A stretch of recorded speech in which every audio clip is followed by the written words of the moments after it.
Assalamualaikum warahmatullahi wabarakatuh. Sobat sebangsa dan senair, jumpa kembali dengan saya Hendro Saki dalam program acara Hotspot Hendro Saki Podcast. Nah, edisi kali ini kita akan berbincang terkait dengan Aceh pasca bencana. Nah, di studio itu telah hadir dua orang narasumber kita. Dua narasumber ini berasal dari Aceh Tengah. Jadi Aceh Tengah ini merupakan salah satu wilayah di Provinsi Aceh itu yang paling yang parah terdampak bencana banjir dan tanah longsor. Nah, dua narasumber kita ini, yang pertama itu Bang Idrus Saputra. Assalamualaikum Bang, apa kabar Bang? Waalaikumsalam. Beliau ini pernah jadi RJ atau kecil atau kepala desa di Payatumpi. Payatumpi ini di kecamatan Kebayakan Aceh Tengah. Kemudian narasumber kedua kita ini Bang Yunardi Harun. Assalamualaikum Bang Yunardi, ya Bang. Waalaikumsalam. Bang Yunardi ini warga desa Kayukol ya. Kayukol itu di kecamatan Pegasing di Aceh Tengah juga. Betul. Oke, Bang. Saat bencana kemarin sebenarnya apa yang terjadi di Aceh Tengah itu? Karena kita kan pada saat itu komunikasi kita di Banda Aceh juga sempat terputus dan kita juga tidak bisa berkomunikasi di sana. Kondisinya gimana sebenarnya yang bisa diceritakan oleh Bang Idrus dulu mungkin yang bisa. Ya. Baik. Jadi kondisinya memang kolab sampai 2 minggu kita di sana kolab. Jadi semua berhenti di tempat lah. Dan kemudian pasokan energi juga tidak ada, lampu mati, internet juga putus, dan kita di 2 minggu itu belum bisa mengetahui bagaimana kemudian kondisi desa-desa di pelosok. Kita belum tahu itu. Setelah ada jaringan, barulah kita mengetahui bagaimana kualitas kerusakan itu terjadi. Jadi kami, sebetulnya saya dengan Bung Yunardi ini berada di seputaran wilayah kota Takengon ya, tempat tinggal kami. Jadi kami selama 2 minggu itu kami di seputaran kota. Jadi titik kumpul kami itu di pusat kota, tepatnya di Sekdakap, di sekitaran kantor bupati. Karena di situ ada penerangan. Nah, kami di situ ngumpul, juga bisa mengakses internet lah ya minggu kedua. Karena ada penerangan di situ, ngecas HP di situ semua. Nah, kemudian masyarakat semuanya udah panik nih karena memang udah ketahuan kualitas kerusakan ini. Bagaimana kemudian kita mengetahui kerusakan Jalan Birun Takengon, kemudian jalan lintas XKKA itu dari Aceh Utara ke Benam Ria, dari Birun ke Aceh Tengah, Benam Ria itu kita udah terkurung ceritanya, udah terkurung. Kemudian kita sulit bergerak karena pasokan bensin tidak ada sama sekali. Sama sekali nggak ada BBM di sana. Jadi kemana-mana harus jalan kaki. Ada 1-2 lah kendaraan, kita nggak tahu dari mana. Sebagian masyarakat di sana kendaraannya gunakan tiner gitu. Pakai tiner. Bisa. Cuma cepat habis dia itu. Oke. Jadi harga BBM itu paling tinggi kemarin itu harganya sampai hampir 100.000 ya. 100.000 per liter di masa-masa bencana. Ya. 100.000, 70.000 gitu. Kalau solar sama sekali nggak ada. Oke. Gitu. Dan kita hanya bisa bertahan dengan kondisi logistik yang ada. Misalnya beras. Kebetulan saya di rumah juga masih ada sisa beras, hemat-hemat lah gitu. Dan lauknya ya sayur-sayuran sama sambal kan. Kebetulan kita kan hasil bumi di dataran tinggi Aceh Tengah itu kan banyak sayur-sayuran gitu. Alhamdulillah. Tapi kalau ikan-ikan laut tuh nggak ada. Jadi seperti telur nggak ada semua. Jadi masih survive lah kita di situ. Terus masak kita pakai kayu bakar. Iya. Di situ masak kayu bakar, penerangan ya pakai pinus ya. Kayu pinus. Pinus itu ya. Kita pinus itu kayak jadi obor gitu ya. Nah, itu udah hebat kali kalau ada itu. Kalau sebagian udah jam 9 tidur terus gitu, nggak ada lagi tapi itu di pinggir-pinggiran kota ya kami rasakan. Kalau Bang Idrus sendiri secara langsung terdampak bencana nggak? Terdampak ya. Tapi terdampak ya dalam artian Saya di Kampung Payatumpi Baru kebetulan. Nah, tahun ini terdampaknya lokasi saya itu ada satu dusun dari 3 dusun yang ada satu dusun yang paling terdampak langsung dan di dusun saya itu ada 3 warga yang meninggal. Itu banjir bandang atau Tanah longsor. Tanah longsor. Tanah longsor menimpa satu rumah keluarga dan meninggal dunia di situ. Pada saat kejadian itu gimana cerita? Nah, kita sebenarnya pagi baru tahu gitu. Nah, kami ada grup WA warga ya. Ternyata di sebelah gunung di salah satu dusun kami itu telah terjadi tanah longsor. Nah, informasi dari warga minta tolong. Di pagi itu jam 7 ya. Jadi saya buka WA, Mungkin berpikirnya kejadian biasa, gitu ya. biasa gitu. Belum tahu nih ya. Tapi saya udah punya wanti karena begini, Bung. Kita dilanda hujan berturut-turut itu selama 4 hari. Nggak Sebelum pernah berhenti. bencana Iya, ada 4 hari berturut-turut hujan. 4 hari berturut-turut. Nggak pernah kita rasakan seperti itu hujan 4 hari berturut-turut itu. Dan di hari tanggal 26 November itulah hari Rabu ya masalah saya. Iya, Rabu ya. Dari hari Minggu, malahan dari hari Sabtu itu udah hujan itu. Nggak pernah berhenti hujannya. Berhenti sebentar nanti hujan lagi gitu. Nah, waktu pagi saya dengar itu, terus tiba-tiba di depan rumah itu jalan udah ramai melintas warga. Melintasnya ke jalan besar. Sementara dusun ini kan berada di dalam kampung. Ternyata nggak bisa lagi ke sebelah sana karena udah longsor. Jadi di jalan pintas. Saya cek lah sama kawan-kawan. Saya lihat ternyata luar biasa kerusakan. Dan saya sempat mengabadikan dokumen video bagaimana kemudian warga mengevakuasi korban dari lokasi dusun itu keluar gitu. Baik yang selamat maupun yang sudah meninggal dunia. Dievakuasi dari keluar dari dusun itu. Nah, kemudian saya juga sempat mengevakuasi beberapa warga untuk di dropping di dalam rumah, di rumah saya untuk diamankan dulu, sebagian dibawa ke kantor desa. Nah, pokoknya udah sebulan nih. Itu di hari pertama itu. Dan kemudian saya sempat membeli BBM, terus isi full di kereta. Salahnya kita nggak beli banyak, beli isi full aja gitu kan. Karena udah Mikir mau jadi gen gitu. jadi gitu. Kalau bakat pedagang mungkin langsung dulu ya. Misalnya di situ, tapi 2 hari kemudian udah ada lagi minggu habis lagi. Benar. Itu. Nah, Bang Yunardi, Aceh Tengah ini kan secara geografis kan wilayah pegunungan gitu kan. Iya betul. Ketika kita mendapat di awal-awal bencana ini kita mendapat informasi itu kan jembatan dari arah Juli itu kan putus gitu. Putus total. Kemudian jalan akses yang kedua dari Simpang KKA itu juga kan putus gitu. Nah, bayangan kita kan tidak ada akses darat yang bisa mencapai lokasi untuk Aceh Tengah, Bener Meriah dan di daerah-daerah situ gitu. Nah, satu-satunya alternatif kan lewat udara gitu. Nah, di awal-awal tuh kan distribusi logistik kan lewat udara itu kan belum seperti hari ini gitu. Nah, bagaimana kemudian Abang sebagai warga sana itu punya kisah-kisah bertahan hidup gitu di saat mungkin logistik nggak ada, di saat listrik nggak ada, di saat komunikasi juga putus, atau pengalaman-pengalaman lainnya yang Abang rasakan. Ya jadi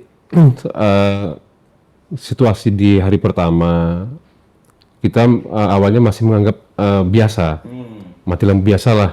Ya paling nanti 2-3 jam ke depan nyala dan seterusnya, sinyal mungkin akan muncul. Karena serba tidak tahu kan, karena biasa mungkin mati lampu sebentar nyala. Nah jadi waktu berlalu sampai dengan sehari, 2 hari, lampu nggak nyala juga. Ada apa nih kan? Di saat hari kedua, tanggal 28, saya masih sempat ke kantor. Saya masih ketemu dengan kawan-kawan, mulai dapat informasi. Ya jadi orang-orang sudah mulai membeli BBM dengan jumlah yang sedikit kan dibatasi. Jadi saat itu harga masih 50.000 lah, 2 liter. 2 liter saat itu di tanggal 28. Kemudian ya saya cuek-cuek aja, paling ini sebentar ini. Cuma ternyata hari berikutnya listrik tetap tidak nyala, BBM semakin tidak ada dan seterusnya kan. Orang sudah mulai panik. Jadi orang sudah mulai berpikir mencari beras. di hari berikutnya beras sudah mulai nggak ada juga. Jadi akhirnya kita mencoba untuk bertahan. Jadi di rumah kebetulan ada kayu, saya siapkan kayu, saya siapkan apa namanya tempat masak yang dari kayu itu, jadi yang dari dedak. Jadi dedak kita buat seperti tungku, itu sebuah apa untuk upaya antisipasi. Jadi sampai kapan ini gas nggak ada kita nggak tahu juga. Ya udah yang penting kita survive, kita bertahan hidup. Ada pohon singkong kita ambil singkongnya kita siapkan. Ya pada intinya kita mencoba untuk bertahan sambil cari informasi. Nah cuma faktanya kesulitan juga mau cari informasi kemana pun nggak bisa. Jadi ya jalur komunikasi nggak ada kan. Tapi yang saya lihat warga tidak menyerah. Jadi banyak sekali warga yang berjalan kaki. Nah, Abang sendiri mengetahui kondisi Aceh Tengah itu ternyata parah itu kapan? Di hari keempat kayaknya. Hari keempat baru Iya, tahu. di hari keempat. Setelah Mencoba berinisiatif mencari informasi jalan kaki dari rumah sekitar 6 km mungkin ya. 6 kilometer. Iya 6 km ke sekota. Jadi saya berjalan kaki sambil saya niatkan olahraga aja. Ya udahlah daripada di rumah informasi nggak ada dan seterusnya, udah saya jalan kaki. Ternyata sudah separah itu. Jadi jembatan putus, jalanan tertimbun dan seterusnya kan. Jadi dengan posisi itu ya sudah, tinggal kita berpikir apa yang bisa lakukan. Itu yang saya rasakan. Nah, 2 minggu pasca bencana itu kan kondisi di sana juga kita belum tahu gitu Bang. Itu soal logistik, kemudian soal evakuasi medis, soal kondisi-kondisi masyarakat itu tertangani enggak dengan baik ini, yang Abang lihat di sana? Saya tidak ingin mencoba untuk menyalahkan siapapun ya. Jadi cuma memang mungkin ada bentuk kekagetan mungkin, kaget dari aparatur pemerintahan, kagetnya warga. Jadi karena kita dengar juga informasi dari orang-orang tua di kampung, belum pernah terjadi bencana separah itu di Aceh, belum pernah terjadi musibah longsor yang merata, yang memutus semua akses darat. Nah jadi dalam posisi itu ya yang bisa kita upayakan ya bertahan, cari sumber makanan yang memungkinkan, sayur-sayuran dan seterusnya. Jadi yang saya lihat sendiri semua orang mencoba untuk bertahan dan kebingungan. Bertahan hidup karena memang nggak ada makanan ya. Satu, makanan terbatas. Yang kedua, mau ngadu sama siapa nggak tahu. Kayak nggak ada negara gitu. Iya betul. Jadi Jadi kan kalau kita punya orang tua kita bisa ngomong sama mama nih ya. iya, cuma saya pernah berinisiatif, saya mencoba mendatangi kantor DPRK Aceh Tengah. Kebetulan saya bertemu dengan beberapa orang di situ, dengan anggota dewan di situ. Saya sempat kasih ide sebenarnya. Jadi di Aceh Tengah ini ada sumber listrik apa namanya yang di Kebayakan. Jadi PLTD Ayangan itu kan. Sepemahaman saya itu bisa menjadi alternatif energi di sana. Cuma ternyata itu pun tidak memungkinkan maksimal. Nah, jadi kondisinya yang saya lihat semua serba kebingungan. Jadi itu kondisi berapa hari itu di sana pasokan logistik nggak ada, pasokan listrik nggak ada, komunikasi nggak ada, itu gimana itu? Mulai ada bantuan pemerintah itu tanggalnya saya lupa ya, tapi mungkin di hari ke-12 ke-13. Hari ke-12 ke-13 baru masuk logistik. Itu baru dapat bantuan dari aparatur desa per kakak sekitar 8 ons beras ya. Itu dari kabupaten tuh. Dari kabupaten. Beras. Di kabupaten 8 salurkan ke kecamatan salurkan ke desa. Cukup tuh makan. Iya sangat tidak cukup sebenarnya. Dan memang Sulit sekali gitu. Tapi memang nggak ada ya. Maksudnya nggak beras itu, minyak itu. dijual pun tidak ada. Nah, jadi kalau kita mau ya mungkin di hari-hari ke-9 ke-10 ada orang jual beras. Tapi dengan harga 400.000, 500.000 per sak. Yang 15 kg ya. Yang di hari-hari biasa mungkin harga 210, 220. Jadi kan terlalu tinggi ya. Cuma itu pun belum tentu ada. Nah, jadi yang saya lihat di warga ini asal ada aja dibeli. Ya mungkin nggak mampu beli 15 kilo, 2 kilo atau sekilo dan seterusnya kan. Cuma barangnya nggak ada. Nah itu situasinya. Nah itu Bang Idrus yang kita lihat bertebaran di media sosial warga yang berjalan kaki berhari-hari itu bawa beras itu benar nggak ya? Ya, itu benar. Itu memang warga ya. cari beras gitu ya? Ya, benar. Itu terjadi sampai dengan hari ke 15 pasca bencana. Lebih kayaknya Pak. Lebih ya. Lebih. 20 lah. Iya 20-an karena Sampai 20 hari 20 pasca hari bencana. pasca bencana rakyat masih cari beras. Masih berjalan kaki untuk menempuh perjalanan berkilo-kilo gitu. Dan mereka itu salah satu cara bertahan hidup. Itu salah satu cara hidup. Yang menariknya sebenarnya mereka pertama yang saya tanya melintasi jalan KKA, baik itu jalan Birenta Kengon, pertama jalan KKA ya, ex KKA itu. Yang pertama mereka warga ini penasaran nih, penasaran dengan kondisi kerusakan yang ada. Dia mencari tahu kan gitu, mungkin dia disampaikan kepada keluarganya, sama anaknya, atau juga sama orang terdekatnya. Dia melakukan perjalanan untuk ke KKA. Yang kedua memang wajib dia membeli logistik di sana karena harganya murah dan kebutuhan yang dia dapat ada pertama beras dan minyak. Jadi pergi dengan wajah senyum, pulang dengan wajah yang menderita. Nah, itu saya saksikan gitu karena capeknya luar biasa itu gendong minyak, ya gendong beras, tenteng minyak. Itu dari mana ke mana tuh? Itu dari camp yang katanya camp ya. Sebenarnya camp itu nama kampungnya tuh Seni Antara namanya. Oke. Camp itu Seni Antara nama kampung. Mereka mencari logistik ke Aceh camp. Utara. Ke camp. Jadi dari Buntul. Jadi mereka itu jalan dari Buntul ke Mumu namanya. Dari Buntul ke Mumu itu ke camp itu sekitar 7 kilo jalannya. 7 kilo dengan kondisi jalan normal. Hancur. Oke. Nah, perjalanan itu yang mereka tempuh pulang balik. Jadi biasanya kalau di hari-hari pertama pasca bencana, itu tidak mungkin pulang hari.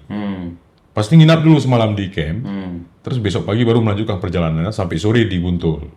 Gitu. Tapi di hari-hari pertengahan, mereka udah punya jalur sendiri, bisa pulang hari. Tapi itu hebat sekali itu, orang yang udah fisiknya kuat ya. Jadi gitu, piginya mereka dengan rasa penasaran untuk melihat kondisi kerusakan itu, terutama orang warga Aceh Tengah. Aceh Tengah paling banyak ke situ. Itu kan wilayah Padang Meriah itu. Ke situ. Dan Oke, Bang Idrus. Secara keseluruhan ini Aceh Tengah kerusakannya seperti apa sih yang bisa Bang Idrus ceritakan? So dari berapa kecamatan yang rusak parah gitu, infrastruktur. sampai dengan hari ini masih ada puluhan kampung yang belum dapat diakses, masih Puluhan terisolir ya. Jadi sampai dengan hari ini Aceh Tengah itu sebagian masih terisolir, terutama Sebagian kecil atau sebagian besar? sebagian kecil lah, sebagian kecil ya. Karena Ada yang bisa disebutkan, contohnya mungkin yang Bang Idrus tahu. kita di Aceh Tengah itu ada 14 kecamatan, Oke. 14 kecamatan. Yang saat ini yang masih terisolir itu Kecamatan Linge, kan? Kemudian yang kedua Kecamatan Rusip, kemudian Kecamatan Ketol sebagian, kan? Terus kemudian Kecamatan Bebesen sebagian itu, terus Celala, Kecamatan Celala, tapi sebagian juga itu Kecamatan Celala. Karena begini, Bung, memang pemberitaan katanya sudah bisa diakses, sudah bisa tembus, tetapi kondisi fata morgana cuaca kita ini ternyata mempengaruhi. Jadi besok sudah tembus jalan itu, nanti malam hujan, besok nggak bisa lagi diakses gitu. Iya. Kacau dia. Itu terjadi. Karena lumpur dan longsor susulan terjadi apa segala macam, putus lagi jalan itu. Jadi kondisinya seperti itu. Nah, Kecamatan Bintang lagi, itu sampai sekarang Kecamatan Bintang itu di setengah dari wilayah desa yang ada di Kecamatan Bintang itu masih terisolir. Jadi Kecamatan Bintang untuk mendistribusikan logistik bagi masyarakatnya, itu caranya gimana selama ini yang dilakukan? Sebagian mengandalkan roda 2 dan sebagian jalan kaki. Jalan kaki. Di beberapa titik-titik wilayah yang memang nggak bisa lagi dilalui oleh kendaraan, harus di dropping dengan Dan jalan itu harus menempuh jarak. kilometer. Jadi begini kan, jadi waktu bencana itu terjadi, wilayah Linge terus, contohnya wilayah Linge, Wilayah Linge ini kampungnya terkurung. Jadi ada juga kendaraan yang terkurung di dalam kampung Linge ini. Karena jalan itu juga jalan lintasan dari Gaya Luas ke Aceh Tengah. Ada jalan provinsi, jalan nasional, jalan provinsi di situ. Gaya Luas ke Aceh Tengah itu lintasannya di jalan di kecamatan Linge ya, sampai ke Sise. Nah, pada kejadian itu juga banyak pelintas juga terjebak mobilnya di tengah itu. Dan bisa sampai sekarang nggak tahu saya itu. Terutama yang memakai jalan dari Linge ke Bintang. Terjebak sampai sekarang mungkin nggak bisa keluar mobilnya. Mobilnya mobil bagus. Nah, sebagian juga warga kampung-kampung di situ kan punya kendaraan. Terjebak dia nggak bisa keluar. Nah, ketika terkurung, akses selalu terus dilakukan upaya penerobosan dari wilayah Aceh Tengah untuk ke wilayah itu. Jadi sistem dropping logistiknya estafet caranya, gitu. Tapi kan melalui rintangan tanah longsor dan baru kemudian diestafet sama kendaraan roda 2 terutama dengan melalui jalur yang rusak parah, tapi masih bisa gitu dilalui. Tapi perjuangannya luar biasa untuk melalui jalur-jalur yang parah longsor dan gitu. Jadi di estafet ternyata. Dan beberapa juga kampung sama sekali nggak bisa dilalui kendaraan, apalagi jalan kaki karena jembatannya putus. Dibuat seling, dibuat rakit. Nah, seperti itu. Itu ada di Kecamatan Linge itu ada 4 kampung yang terisolir sampai dengan hari ini karena jembatannya putus. Jadi ada 4 kampung di situ yang harus di dropping dengan rakit. Nah, di Kecamatan Nah Linge. itu saya nggak bisa bayangkan ya, ada satu wilayah itu yang sudah terdampak bencana, kemudian tidak bisa diakses, rakyatnya, warganya keluar nggak bisa, orang mau masuk nggak bisa, mau distribusi logistik itu gimana cara bertahan hidupnya gitu loh. Di hari keberapa ya, Bung, helikopter tuh aktif? Oh jadi helikopter datang langsung Iya. mengantar Dropping barang, dropping lewat logistik. udara ya? Iya. Maksudnya dicampak gitu ya? Ya, sampai dengan hari masih berjalan itu dropping. Tergantung cuaca juga. Nah, ini masalahnya. Jadi seringkali karena kita Aceh Tengah Benang Meriah itu kan dataran tinggi. Cuacanya tuh sering nggak menentu. Tapi sampai kemarin juga cuacanya hujan. Banyak yang jalan yang longsor lagi. Penerbangan berhenti. Nggak bisa. Terus kemudian jalan darat. Nah, jalan darat juga tetap nih yang saya sampaikan ini bahwasannya saya terima kasih kepada kawan-kawan, relawan terutama, relawan-relawan yang ada di Aceh Tengah dan Benang Meriah, termasuk Gaya Luas lah, ya kan? Karena kita sepenasib sependeritaan. Saya mengucapkan terima kasih kepada relawan, karena memang mereka lah yang garda terdepan dalam mendistribusikan logistik ini. Ini fakta dan menjadi catatan sejarah bahwasannya kita hadir, ya. Kita relawan hadir dalam mendistribusikan logistik ke wilayah-wilayah ekstrim yang nggak memungkinkan katanya diterobos, tapi diterobos sama orang ini dengan peralatan dan perlengkapan yang minim. Begitu, mungkin nggak ada pakai sepatu bot, nggak ada penerangan lampu, tapi go gitu dengan semangat ya. Dan luar biasa saya kira masyarakat sangat terbantu dengan adanya relawan itu untuk mendistribusikan logistik, utama beras dan pangan. Nah, kalau Bang Yunadi, pengalaman lainnya gimana? Yang bisa dibagi kisahnya dengan kita. Jadi termasuk yang ngambil logistik ke camp ya, ke Kampung Seni Antara itu di tanggal 14, tanggal 15 itu kan Desember itu Desember berarti ya? kan sekitar hari ke-18 atau hari ke-19 ya. Jadi saat itu kami jemput logistik ke Kampung Seni Antara atau di titik di camp itu dengan kondisi jalan kaki kami itu dari Buntul sampai ke posisi itu. Jalan berapa jauh itu jauh ya? Ya sekitar 6-7 kilometer tadi. Oke. Jadi kami jalan kaki, capek enggak? Senang aja sambil lihat situasi kan. Jadi ternyata betul-betul memang sangat sulit. Ya artinya katakanlah kalau misalnya saya ambil barang itu saya beli, saya nggak mau jual. Gitu kira-kira. Berapapun orang beli saya nggak mau. Artinya kalau saat itu orang jual di atas 400.000, 500.000 per sak sepertinya wajar. Kalau orang jual bensin pertalite ataupun solar 100.000 lebih pun wajar. Gitu kira-kira. Karena memang ada barangnya ya. Bukan hanya nggak ada barang, sulit sekali. Sulit sekali mendapatkannya ya. Betul. Jadi kami manggul beras itu mungkin kalau ada gambar tadi itu di desa Genting di dusun Genting Gajah itu. Jadi malam kami tiba di Genting Gajah sekitar jam 1 itu nunggu sampai jam 3 pagi. Karena orang ngantri di jalan ini jalannya nih. Oh, Jalan yang kalau malam hari tadi becek. Jadi sampai ke hampir Betis betis orang dewasa dan nyangkut kayak di situ. Ini akses untuk mengambil logistik ya, beli. Kita ada yang kita beli, ada yang Ini video, Jalan KKA, ex KKA. oke, ini video Bang Idris yang mendokumentasikannya ya. Artinya Bang Idris sudah melalui jalan ini ya. Sudah. Ini pagi nih ya. Ini sore nih. Sore ini kabut. Kabut. Waduh. Tangan di situ. Memang kalau lintasan itu Ini warga memang turun untuk cari logistik atau gimana nih, Bang? Atau memang mau mengungsi cari logistik atau gimana nih? Iya, memang cari logistik sebagian. logistik ya? Jadi sebagian ada juga yang mau melepaskan diri dari terkurungnya dia di Aceh Tengah untuk pergi dia pulang ke kampungnya ke wilayah pesisir ya, apakah di Medan atau di Langsa. Dia harus bertekad. Ini sebagian kayak gitu. Kemana ibu? Saya mau pulang. Kemana? Ke Medan. Kok cepat kali pulang ini kan? Bilang, enggak Pak, saya nggak tahan lagi. Sudah lama kali saya terkurung di sini katanya. Jadi nekat lah dia jalan itu. Itu. ini Bang ini dusun Genting Gajah nih. Jadi di titik ini kami malam-malam bawa beras. Ada yang lewat atas tuh yang tebing tuh. Karena lihat bawah nih begitu Lumpur ya? lumpur udah gitu banyak sebenarnya terjebak di situ. Oh iya. Jadi kalau malam tanpa penerangan kalau jatuh mungkin resikonya fatal itu. Karena sambil bawa barang kan. Ini saya sempat wawancarai beberapa warga. Gimana perasaan Bang? Wah luar biasa Bang katanya. Capek kami istirahat dulu di sini katanya.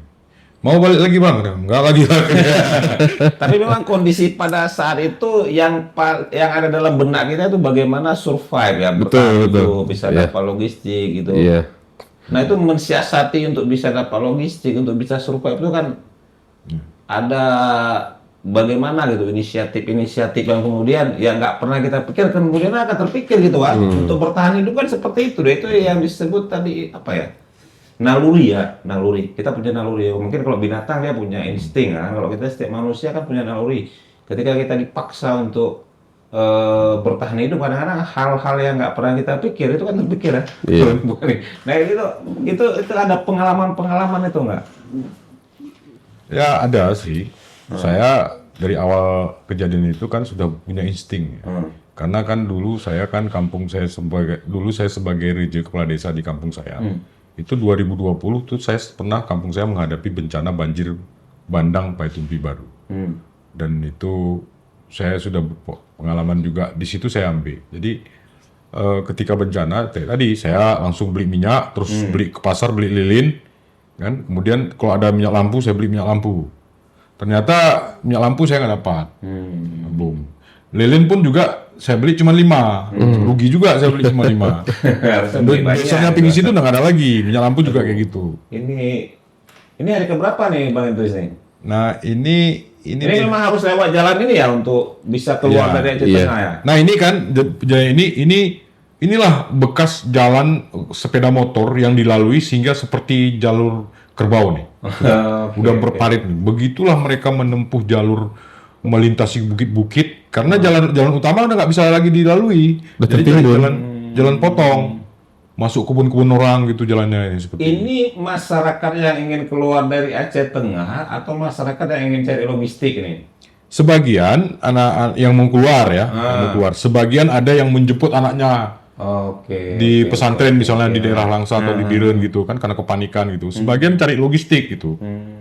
Jadi bercampur. Tapi lebih besar sebenarnya pelintas ini adalah orang yang mencari logistik. Sebagian besar. Nah kemarin kan ada katanya Bupati Banda Meriah Tagor katanya itu sebagian besar pedagang. Saya sebenarnya nggak apresiatif dengan pernyataan itu. Sebenarnya kehadiran mereka itu pun juga sangat luar biasa karena masyarakat bisa bergerak untuk merecovery dirinya, itu kan harus dengan minyak. Betul. Kita di Aceh Tengah Banda Meriah itu harus kita ingat bahwa sana banyak perkebunan ya, perkebunan kopi. Nah, masyarakat petani kalau mau ke kebunnya, dia harus pakai sepeda motor kan. Terus kita membersihkan apa juga harus punya minyak. Jadi dengan ada minyak berapapun dibeli oleh warga.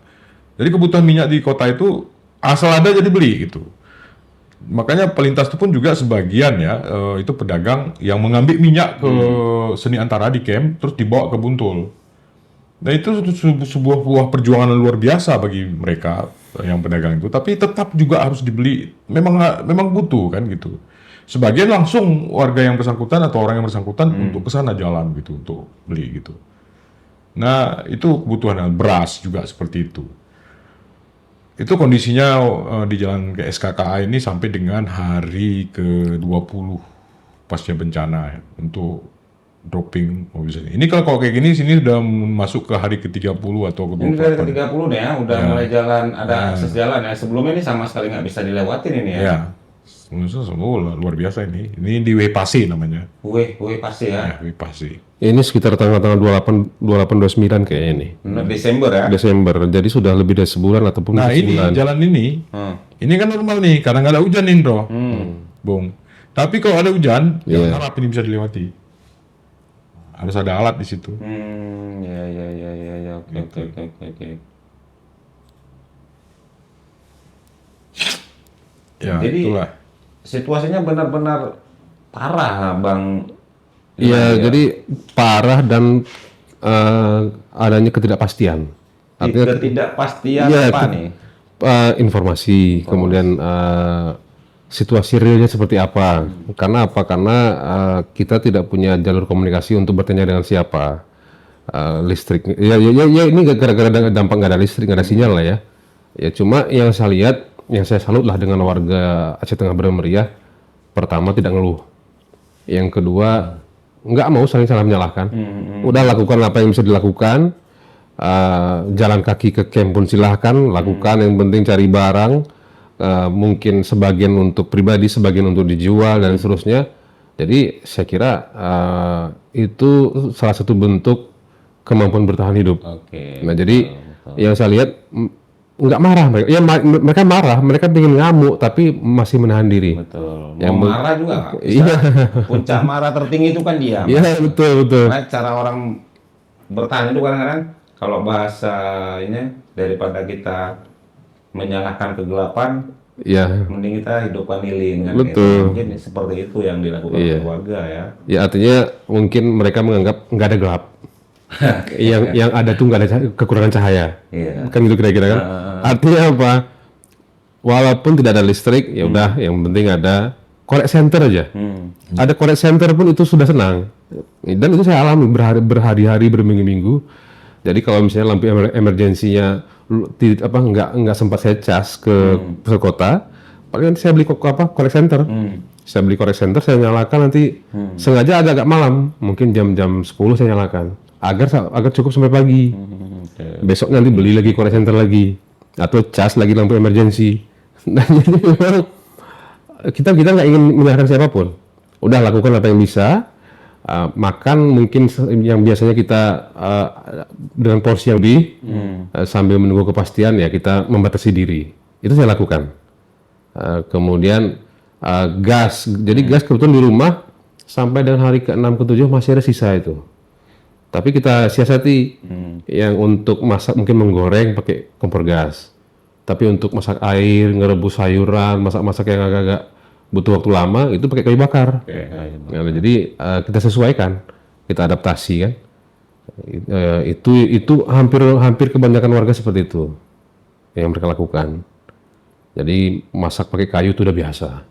Oke, hampir 1 bulan ini kan perhatian perhatian masyarakat Indonesia itu kan sudah mulai besar ke Aceh Tengah. Ini kita lihat kalau kita lihat beberapa pemberitaan itu kan sudah banyak kesana relawan turun, kemudian TNI juga sudah memperbaiki jalan-jalan. Itu kalau abang lihat peran TNI dan peran relawan itu di sana gimana? Kalau pengalaman real saya ya, Ah, jadi pertama sebelum saya bahas itu saya apresiasi lah seluruh warga Aceh, seluruh warga Indonesia yang kemudian memberikan perhatian. Apapun bentuknya, paling tidak itu kemudian menjadi satu semangat bersama bahwa ini musibah ini bukan hanya kami yang merasakan, bukan hanya kita yang merasakan, semua orang merasakan dan semua orang ingin berperan. Nah, jadi saya mengecam lah ataupun tidak terlalu respect dengan pihak-pihak yang kemudian menyalahkan si A, si B dan seterusnya, menghujat suku A, suku B itu bagi saya keliru kalau menurut saya. Jadi itu satu. Yang kedua, peran relawan itu sangat-sangat penting. jadi Jadi memang terasa ya. iya dan terasa. Kemudian kita pun bagian dari relawan. Jadi kita bergerak swadaya, kita bergerak dengan apa yang kita punya, bisa jalan kaki dan seterusnya kan. Nah kemudian TNI yang selama ini bersinggungan dengan kita lah di lapangan, tidak pernah menghalangi. Tidak pernah menghalangi apa yang kita lakukan, membantu dan seterusnya. Ya artinya bisa kerjasama sejauh kita berkomunikasi dengan baik. Semua pihak tampaknya ingin ini cepat selesai. Tapi TNI memang perannya di sana itu sampai mendistribusi logistik ke daerah-daerah terpencil tadi memang ada ya. Terjadi. Dan kemudian beberapa kali kami melintas jalur X KKA, mereka kerja. Kemudian kami juga memitigasi logistik di bandara SIM ya di Lanut. Mereka siang malam kerja juga dan di hadapan mata saya. Artinya saya bukan mau membela siapapun, enggak. Yang saya lihat mereka kerja. Apakah terlambat ataupun cepat, ya saya tidak tahu penyebabnya apa. Apakah karena aksesnya memang terputus banyak, kemudian sinyal yang tidak ada, listrik tidak ada. Ya, tapi tetap saya berharap ke depannya penanganan tidak seperti ini. Penanganan harus lebih cepat, harus lebih terintegrasi. Jadi ini tampaknya ke depan seharusnya hari pertama, hari kedua, hari ketiga, paling lambat hari ketiga, media center itu sudah berdiri itu. Media center sudah harus ada, pusat koordinasinya harus jelas, kemudian pemerintah dalam hal ini mungkin BPBD ataupun Satpol PP ataupun TNI Polri segera memberikan informasi kepada masyarakat dengan sumber daya yang ada. Saya sempat usulkan, jadi ke salah satu anggota DPRK lah di Aceh Tengah, Bu atau Pak, tolong sampaikan ke pemerintah minimal ada yang naik sepeda lah minimal, naik sepeda motor turun ke lapangan, sampaikan kondisinya seperti ini, kita punya beras sampai dengan berapa hari ke depan. Benar. Kemudian listrik ini akan nyala diperkirakan seminggu atau 2 minggu ke depan. Jadi masyarakat ada ketenangan. Betul. Mendapatkan kepastian. Itu yang tidak terjadi.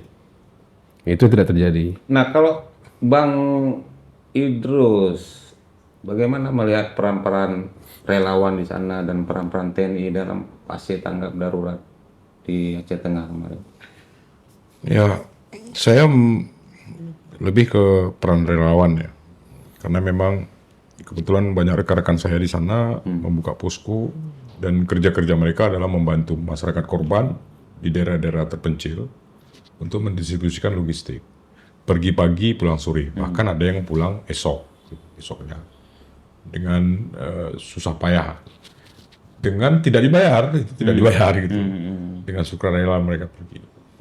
Nah, kemudian saya juga sedikit kecewa ya. Tapi ya saya pikir seperti dikatakan Bung Yunadi, mungkin pemerintah daerah terkejut ya, atau dalam posisi bagaimana ya, maksudnya mungkin mereka juga punya persoalan yang belum selesai, tapi kemudian tambah lagi persoalan gitu kan, karena mungkin daerah juga defisit ya anggarannya gitu, kemudian ada persoalan-persoalan di jajaran pemerintahannya ini dalam proses-proses seleksi pejabat-pejabat yang mau didefinitifkan ternyata datang bencana ini kan, jadi kebijakannya itu juga mempengaruhi mungkin dan mungkin ada persoalan lain. Tapi harapannya ke depan ini menjadi catatan bagi pemerintah daerah terutama di Aceh Tengah, baiknya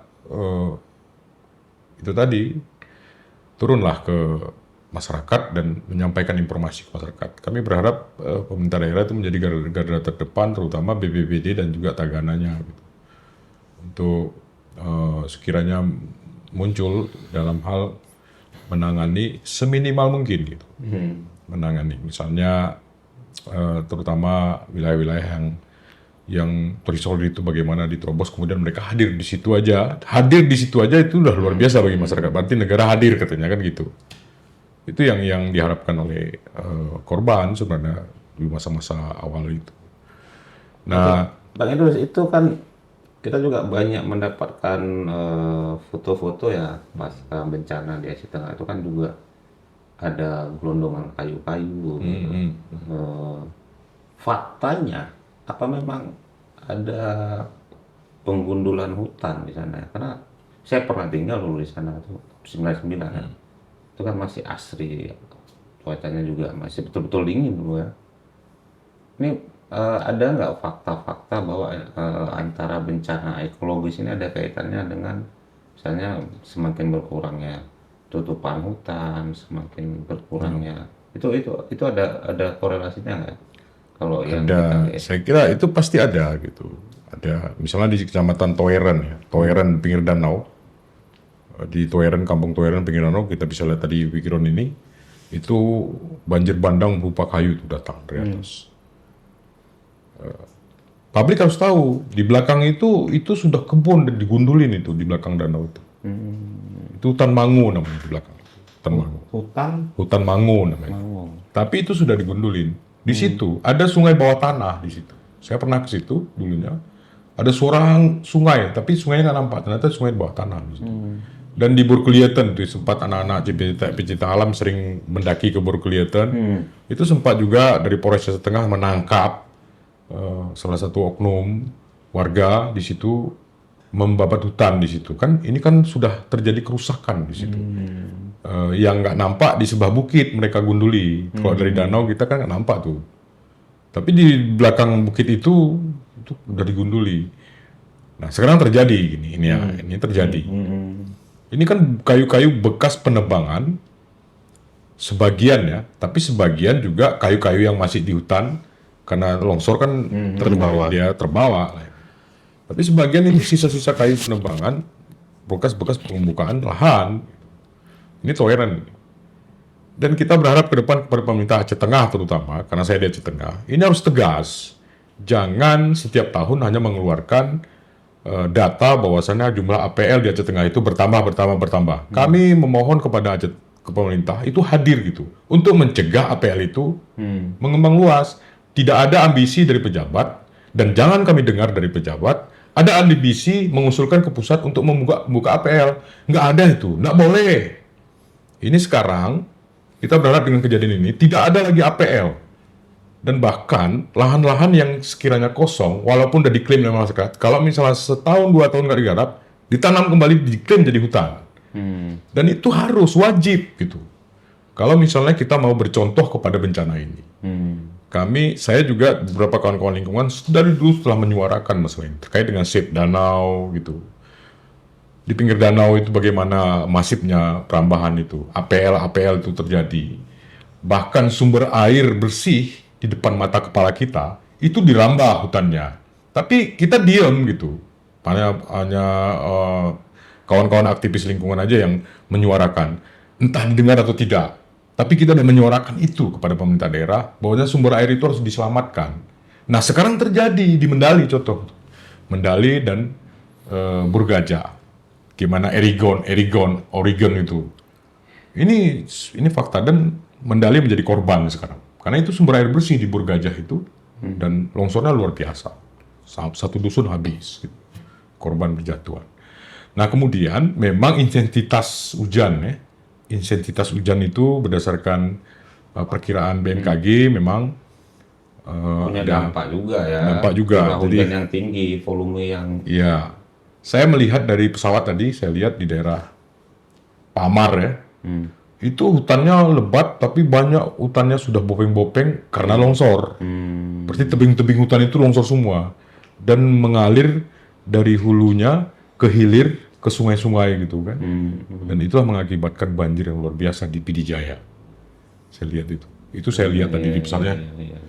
Itu, jadi intensitas hujan kira-kira kita menghadapi kiamat kecil. Oke.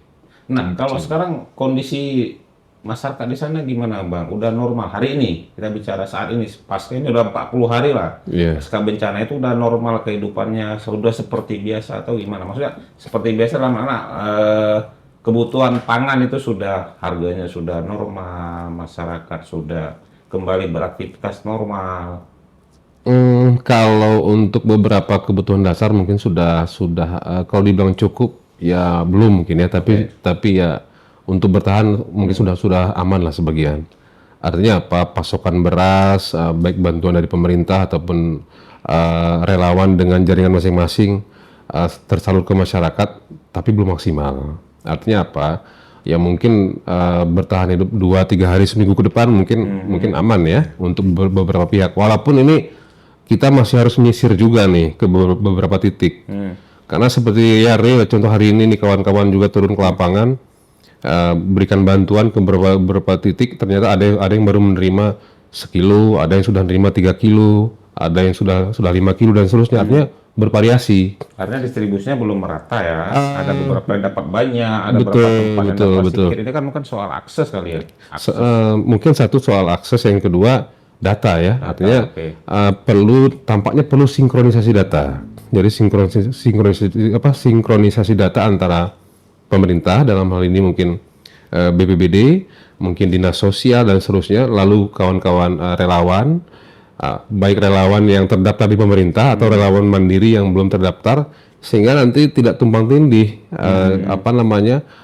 bantuan yang disampaikan. Itu satu. Yang kedua, saya juga berharap ke depan mulai ada ketegasan pemerintah memastikan ini harus direboisasi ini. Jadi program reboisasi bukan semata-mata jumlah pohon yang ditanam, tapi betul-betul titik mana yang wajib harus reboisasi. Kemudian pemetaan wilayah. Jadi ke depan harus dipastikan ini wilayah yang boleh jadi kebun, ini wilayah yang boleh jadi sawah, ini wilayah yang boleh ditanami palawija dengan usia tertentu, sehingga ada safety juga. Jadi di wilayah tertentu ya dia harus ditanami tanaman keras karena mungkin beresiko longsor dan seterusnya. Atau di wilayah lain boleh tanaman-tanaman palawija yang usia tertentu bisa dipanen. Jadi perlu regulasi yang ketat. Jadi kanun tentang tata niaga dan budidaya palawija misal, atau kanun tata niaga tentang budidaya kopi, atau kanun perlindungan danau laut tawar. Karena danau laut tawar ini kan menjadi sumber bagi kehidupan banyak orang, bukan hanya di Aceh Tengah, tapi kan mengalir sampai ke Kurung Pesangan ya. Nah jadi kalau ini rusak, di hulu rusak, kemungkinan besar di bawah akan rusak juga. Apalagi ada PLTA di situ kan. Nah, jadi saya kira pemerintah perlu mengkaji ulang beberapa regulasi yang memastikan ini terjaga. Oke. Itu saya kira, Bang. Oke, ini Bang Idrus dan Bang Yunadi nih. Ini kan kalau kita lihat ya, dampak dari bencana ini kan selain kerusakan yang masih skalanya itu kan juga luas ya. Iya. Ternyata hampir seluruh kecamatan dan desa di Aceh Tengah itu kan terdampak ya. Nah ini bagaimana membangun ini kembali? Mungkin ada harapan-harapan yang ingin disampaikan. Iya. Pak Idrus tuh saya nih. Ya. Oke. Nah jadi kalau menurut saya pertama satu hal yang membuat kita bertahan tampaknya gotong royong. Itu yang saya lihat nih. Artinya gotong royong yang terjadi di lapangan. Di saat warga lain punya barang tertentu berbagi juga, itu satu. Nah jadi saya berharap penanganan ini pun ke depan melibatkan banyak orang. Jadi libatkanlah masyarakat dalam proses recovery untuk bencana ini. Kemudian yang paling penting kalau menurut saya, semua unsur ini bersepakat bahwa kita harus bangkit bersama, bersepakat bahwa memang ada masalah yang harus diselesaikan. Artinya apa? Tidak mungkin terjadi banjir, musibah longsor dan seterusnya kalau tidak ada sesuatu yang rusak. Terlepas ini takdir ya, terlepas ini yang harus kita terima, tapi tentu ada persoalan di sini. Ada persoalan lingkungan, ada persoalan mungkin regulasi yang ditabrak sehingga kemudian terjadi penebangan dan seterusnya. Jadi saya kira harus bersepakat bahwa ini ada masalah, harus ada solusi, harus ada evaluasi, sehingga ke depan ada perbaikan. Itu kalau menurut saya. Kalau Bang Idrus gimana? Ya saya juga sama ya. Pada intinya harus terutama kita jangan terus menyalahkan masyarakat. Saya terutama sekali menyalahkan pemerintahnya. Perlu ketegasan dan perlu hadirnya pemerintah dalam melindungi ekosistem hutan dan wilayah-wilayah tertentu yang menjadi basis tangkapan untuk Air, ya. air. Aceh Tengah Banda Meriah itu adalah hulu pegunungan. Nah, perlu perhatian dari pemerintah provinsi, nasional, pemerintah pusat dan juga kabupatennya untuk bersama-sama komitmen konsisten dalam memelihara ekosistem ini. Tidak ada, jangan lagi terjadi adanya pembukaan lahan mengatasnamakan titipan dari oknum Polan misalnya. Ini berganti pimpinan, berganti pemilikan. Tiap pada berganti kepemimpinan tertinggi di sini, ada titipan lahan di situ sekian ratus hektar punya si Polan, sekian ratus hektar punya si Polan, itu terjadi gitu. Dan saya nggak usah sebutkan namanya dan jangan terjadi lagi seperti itu. Mengatasnamakan lahan kebun kopi. Ini kan menjadi Aceh Tengah itu kan basis kebun kopi ya, benar-benar. Jadi penggunduan lahan hutan mengatasnamakan kebun kopi itu terjadi memang gitu. Dengan adanya bencana ini, mari sama-sama kita sadari bagaimana pentingnya, bagaimana urgennya untuk kita menjaga ekosistem hutan kita di sana yang berbasis pada sumber-sumber air di sana. Dan harapannya tugas pemerintah adalah untuk membebaskan lahan itu dari kepemilikan yang ilegal dan juga tidak punya kekuatan hukum. Itu sebaiknya sudahlah, serahkan kepada lingkungan aja. Maksudnya dijadikan hutan lah. Nggak ada lagi cerita ini tugas pemerintah. Saya kira harus tegas. Tidak ada lagi setiap tahun APL itu bertambah. Ke depan bagaimana APL itu kembalikan lagi kepada ekosistemnya. Karena kalau hulu ini error, saya yakin wilayah pesisir pasti juga error. Itu udah pasti.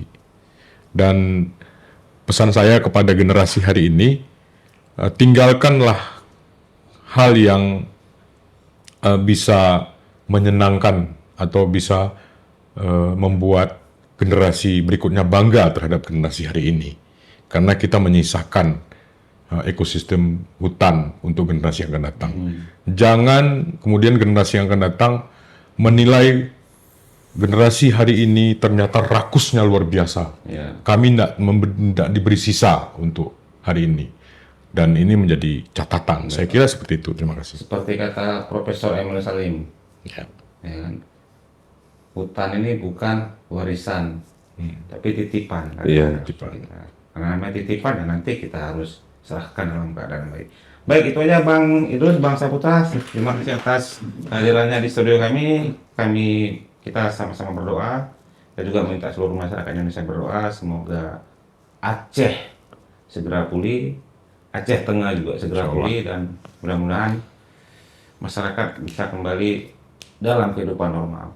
Demikian edisi kita kali ini. Assalamualaikum warahmatullahi wabarakatuh. Waalaikumsalam warahmatullahi wabarakatuh.